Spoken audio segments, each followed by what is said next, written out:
আসসালামু আলাইকুম, কেমন আছেন সবাই? আশা করি সবাই ভালো আছেন। আজকে দেখাবো খুব সহজ টেকনিকে কিভাবে আপনি একটি পাসপোর্ট সাইজ ছবিতে রূপান্তরিত করতে পারবেন সেটি দেখিয়ে দেবো। আমার এখানে ছবিটা দেখতে পাচ্ছেন। এই ছবির এখানে কিন্তু বেশ কিছু স্পট কিন্তু এখানে রয়েছে। এটা খুব সহজে আপনি রিমুভ করতে পারবেন। রিমুভ করার জন্য এখান থেকে এই লেয়ার অপশন দেখতে পাচ্ছেন, লেয়ার থেকে কন্ট্রোল জে বাটন প্রেস করে একটি লেয়ার করে নিলাম।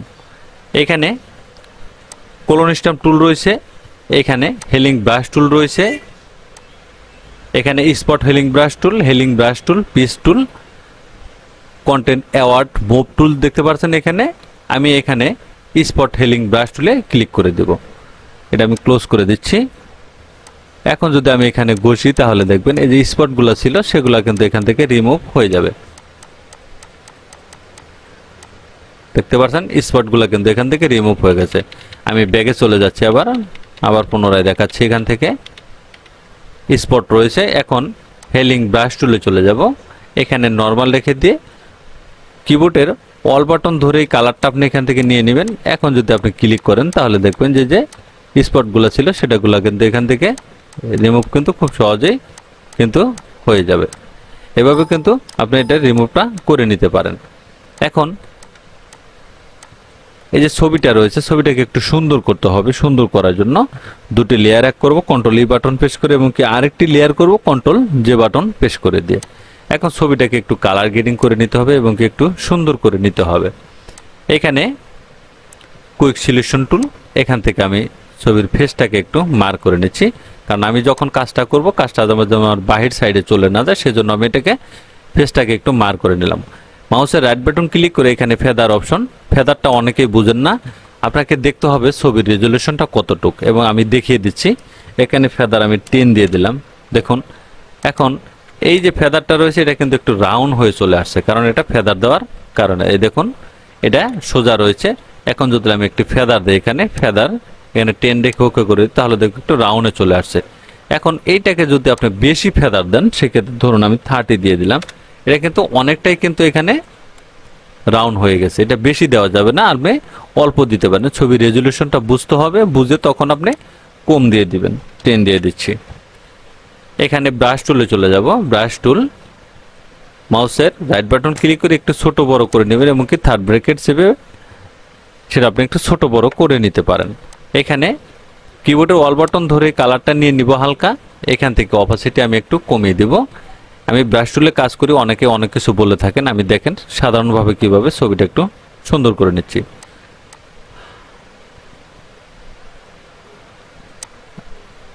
হালকা একটু ঘষে দেব, আমি বেশি ঘষবো না, যাতে ছবির ন্যাচারালিটি যা নষ্ট না হয়, সেজন্য আমি অল্প একটু ঘষে এটা ক্লিয়ার করে দিচ্ছি,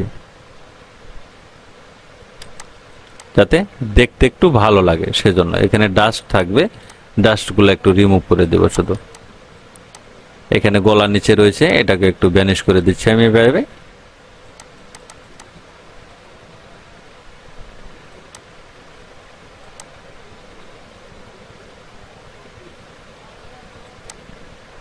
আপনি যখন কাজ করবেন তখন হালকাভাবে কাজ করবেন, বেশি করলে কিন্তু ছবিটা কিন্তু দেখতে ভালো লাগবে না তখন। দেখেন মোটামুটি কিন্তু এখানে কমপ্লিট হয়ে গিয়েছে। আমি কিন্তু খুব একটা কাজ এখানে করিনি। এখন যদি আপনার কোনো সময় বেশি মনে হয়, সেক্ষেত্রে আপনি হালকা একটু এখান থেকে ফিলটা একটু কমিয়ে দিবেন। দুটি লেয়ার আপ করুন কন্ট্রোল ই বাটন প্রেস করে দিয়ে। এখন চুলটাকে একটু কালার করতে হবে, কালো করা রাখবো। কালো করার জন্য এখানে আমি একটু সিলেক্ট করে নিচ্ছি। এই যে দেখুন কুইক সিলেকশন টুল, এখান থেকে আমি চুলটাকে একটু কালো করে নেব। একটু মার্ক করব প্রথমে। এই যে এখন আপনি ফেদার ইউজ করতে হবে। মাউস রাইট বাটন ক্লিক করে ফেদার এখানে 10 রেখে ওকে করে দিলাম। এখন কন্ট্রোল এম বাটন প্রেস করে যদি আমি একটু হালকা এখান থেকে একটু কমিয়ে দিই, তাহলে দেখুন এটা কিন্তু চুলটা একটু কালো হয়েছে। ইমেজ অ্যাডজাস্টমেন্ট, এখানে সিলেক্টিভ কালার, এখান থেকে ব্ল্যাক কালার দিয়ে দিব। আমি ব্ল্যাক কালার দিয়ে এটাকে একটু হালকা একটু বাড়িয়ে দিচ্ছি, ওকে করে দিলাম। এখানে ব্রাশ টুল, এই কালারটা নিয়ে নিব, হালকা এখানে একটু ঘষে হালকা একটু যে সাদা সাদা ভাবটা সেটা একটু ভ্যানিশ করে দিচ্ছি আমি এখান থেকে। আমি কয়েকটি ধাপেই দেখাচ্ছি, সব ধাপে আপনারা কাজটা করতে পারবেন। এখানে একটু হালকা একটু দিয়ে দিচ্ছি। এখন কিন্তু মোটামুটি কিন্তু এখানে কালো হয়েছে। এখানে ব্রান টুলের মাধ্যমে কিন্তু আপনি এখানে একটু কালো করে নিতে পারেন। ব্রান টুল একটু কমিয়ে দিবেন, ব্রান টুল দিয়ে হলেও কিন্তু আপনি এটা কালো করতে পারবেন। এটা বিভিন্ন ধরনের টেকনিক রয়েছে, অনেক ভাবে করে থাকেন। আপনার যে ফিলে সুবিধা হবে সেদিকে আপনি করে নিতে পারবেন এটা। এখন একটু ব্যাকগ্রাউন্ডটা চেঞ্জ করতে হবে আমার। ফিল্টার, এখানে সিলেক্টে যাব, এখান থেকে সাবজেক্টে ক্লিক করে দেব, দেন ওকে করে দিলাম। এখন দেখুন একটু ছবিটা কিন্তু এখান থেকে একটু মার্ক করে নেবে।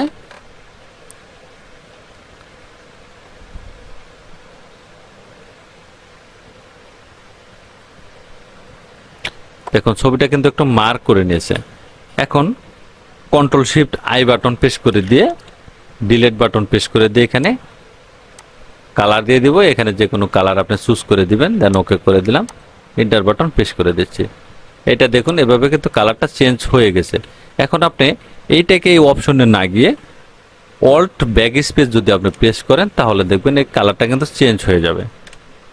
দেখুন এটা কিন্তু পরিবর্তন হয়ে গেছে। এটা আপনি দুটি ভাবেই কিন্তু আপনি এটা করতে পারবেন। ফিল করবেন, মাউসের রাইট বাটন ক্লিক করে ফেদার এখানে 2 দিয়ে দিব, দেন ওকে করে দিচ্ছি। ডিলিট বাটন প্রেস করলে এখান থেকে কালার সিলেক্ট করে দিবেন, দেন এখানে কালারটা দিয়ে দিবেন কোন কালার দিতে চাচ্ছেন। অন্য যে কোনো ধরনের কালার আপনি এখানে চুজ করতে পারেন, দেন ওকে করে দিবেন। Control shift I, delete button, okay. দেখুন এটা চেঞ্জ হয়ে গেছে। এখন দেখুন এখানে যদি আপনার ইনভার্ট না করে থাকেন তাহলে ডিলিট বাটন প্রেস করলে ছবিটা কিন্তু এখানে মুছে যাচ্ছে। সেক্ষেত্রে আপনি মুভ টুলে গিয়ে কন্ট্রোল জে বাটন প্রেস করে একটি লেয়ার আপনি এখান থেকে করতে পারেন। দেখুন ব্যাকগ্রাউন্ডটা চেঞ্জ হয়ে গেছে। এটা অনেকের কাছে এটা আবার এখানে নিচে ব্যাকগ্রাউন্ড সেট করে নিচে ব্যাকগ্রাউন্ড লেয়ারে সিলেক্ট করা অবস্থায় অ্যাডজাস্টমেন্ট লেয়ার সলিড কালার, এখান থেকে আপনি যে কোনো কালার আপনি এখানে দিয়ে দিলেই ব্যাকগ্রাউন্ডটা কিন্তু এখান থেকে চেঞ্জ হয়ে যাবে। এটি বিভিন্নভাবে বিভিন্ন টেকনিকে করা যায়, আপনার যেদিকে সুবিধা হবে সেদিকে আপনি এটা করতে পারবেন। তবে ব্যাক স্পেস দিয়েও আপনি করতে পারেন এবং কি এটা পিএনজি মোডেও কিন্তু আপনি ব্যাকগ্রাউন্ডটা চেঞ্জ করতে পারেন। এখন দেখুন এই যে পিছনে ব্যাকগ্রাউন্ডটা রয়েছে, সেই ব্যাকগ্রাউন্ডটা যদি আরেকটু ব্লার করতে যান সেক্ষেত্রে এই ব্যাকগ্রাউন্ডটা আমি পুরোটা ব্লার করে দেব। ব্লার করে দেওয়ার জন্য এখানে কিবোর্ডের কন্ট্রোল বাটন চেপে ধরেই মার্কটা দিয়ে দিব। এখান থেকে নিচে লেয়ারে সিলেক্ট করা অবস্থায় সিলেক্ট, এখানে মডিফাই, এখানে এক্সপান্ডে ক্লিক করে দেব। এখান থেকে 4 রেখে ওকে করে দিচ্ছি, বা এখানে 5 রেখে 6 7 রেখে এক্সপান্ড একটু আমি 8 রেখে ওকে করে দিলাম। এখন ডিলিট বাটন প্রেস, এখানে কন্টেন্ট অ্যাওয়ার্ড দিয়ে দিব আমি, দেন ওকে করে দেব। এখান থেকে ব্যাকগ্রাউন্ডটা কিন্তু এখান থেকে ভ্যানিশ হয়ে যাবে। দেখবেন যে আমি যদি হাইড করে দিই তাহলে দেখুন ব্যাকগ্রাউন্ডটা কিন্তু এখান থেকে ভ্যানিশ হয়ে গেছে। এটা হাইড করে দিলাম। নিচের লেয়ারে সিলেক্ট করে ফিল্টার, এখানে ব্লার, এখানে গাউসিয়ান ব্লারে যাব। এখান থেকে আপনি আরেকটু ব্লার করে দিতে পারেন, দেন ওকে করে দিবেন।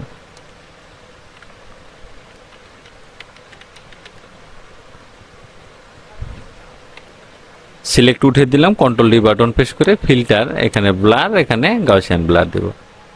এখান থেকে আরেকটু ব্লার করে আপনি দিতে পারেন, ওকে করে দেবেন। এখন উপরের ছবিটায় যে লেয়ার রয়েছে এটাকে ওকে করে দিবেন। তাহলে দেখবেন ছবি কিন্তু ব্যাকগ্রাউন্ডটা চেঞ্জ হয়ে যাবে এবং কি ছবিটা কিন্তু ব্লার হয়ে গেল। এইভাবে ফুল ছবিও আপনি কাজ করতে পারেন।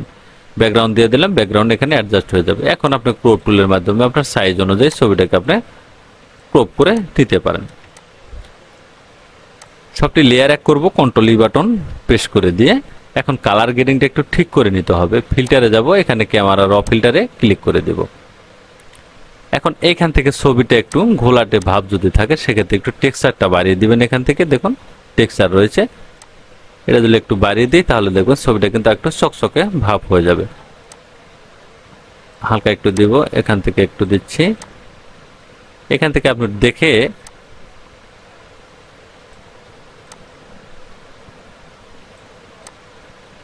এটাকে আমরা কালার অ্যাডজাস্ট করার, এটা হলো আপনি একটু দেখে দেখে কাজটা করবেন, তাহলে দেখবেন ছবিটা কতটুকু বাড়ালে কতটুকু আসে, কমালে কতটুকু আসে, এটা আপনি দেখে দেখে কাজটা করলে ছবিটা আরো দেখতে ভালো লাগবে। দেন ওকে করে দিবেন। এখানে কিছু শ্যাডো রয়েছে, এটা কিন্তু আপনি রিমুভ করে দিতে পারেন।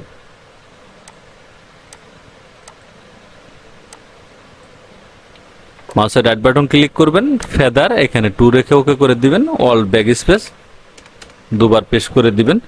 তাহলে দেখবেন এই যে এখানে কিন্তু ডাস্টটা ছিল, একটি লাইন আন্ডারলাইন ছিল, সেটা কিন্তু ভ্যানিশ হয়ে গেছে। এখন ছবিটাকে একটু স্মুথ করবেন, ফিল্টারে যাবেন, এখানে ইমেজ নমিক থেকে ছবিটাকে আরেকটু স্মুথ করে নেবেন আপনি।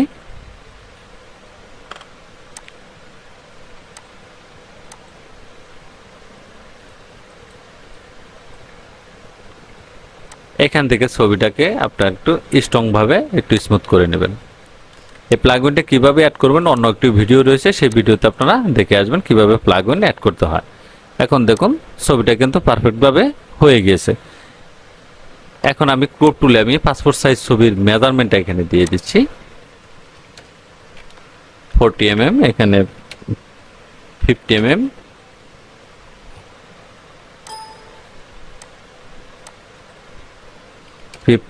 mm, রেজুলেশন এখানে 300 দেব। আমি ছবিটাকে ক্রপ করে নিলাম। এখন যদি আমি একটি পেশ করি তাহলে দেখবেন এখানে বিভিন্ন ধরনের আমার অ্যাকশনস ফাইল রয়েছে। আমি অ্যাকশনস ফাইল ওপেন করে দেখাচ্ছি। এখানে দেখুন অনেক ধরনের কিন্তু ফাইল কিন্তু রয়েছে। এটা যদি আমি প্লে করে দিই তাহলে দেখবেন দেখুন ছবিটা কিন্তু এখানে সাজানো হয়ে গেছে। দেখতে পাচ্ছেন একটি ক্লিকে কিন্তু ছবিটা সাজিয়ে ফেলেছে। এভাবে আপনি ছবিটা খুব সহজেই আপনি সাজিয়ে নিতে পারেন। অ্যাকশনস ফাইলগুলো কিভাবে ক্রিয়েট করতে হয় সেটি আমার অন্য ভিডিওতে আছে, সবাই দেখে আসবে চ্যানেল থেকে। তাহলে দেখলেন খুব সহজ টেকনিকে আপনি একটি পাসপোর্ট সাইজ ছবি করতে পারেন বিভিন্ন ধরনের টেকনিক ব্যবহার করে। আমি অনেক টেকনিক দেখালাম। একটি ছবিতে আসলে সাধারণত একটি মুড়ি দেখায় অনেকে, কিন্তু আমি 2-3টি পদ্ধতি দেখিয়ে দিলাম। আপনি যে কোনো পদ্ধতিতে ছবিটা আপনি কাজ করতে পারেন। ধন্যবাদ গাইস, ভালো থাকবেন, সুস্থ থাকবেন, আল্লাহ হাফেজ।